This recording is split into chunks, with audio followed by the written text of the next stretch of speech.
show you how to feed weed eater string, because I've always taken this cap off here and tried to roll it up by hand. It's a Husqvarna. I'm sure most weed eaters can do this, but you'll feed it through those holes all the way through and leave a lot of slack like this here. And the key is to turn this piece on the bottom. See, it'd be counterclockwise.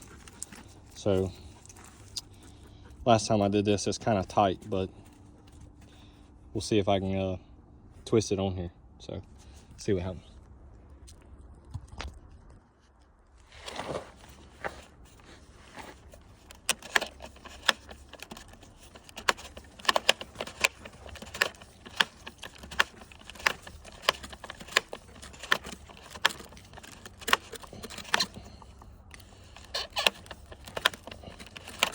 Like I said, it's kind of tight, but actually works really well.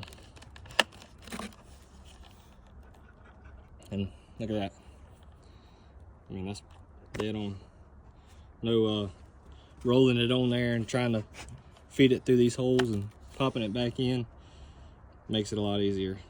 I don't know if some people might know that, but I didn't until I watched a video not too long ago. So it's pretty cool. Yeah. Now look at that. I mean, that's dead on.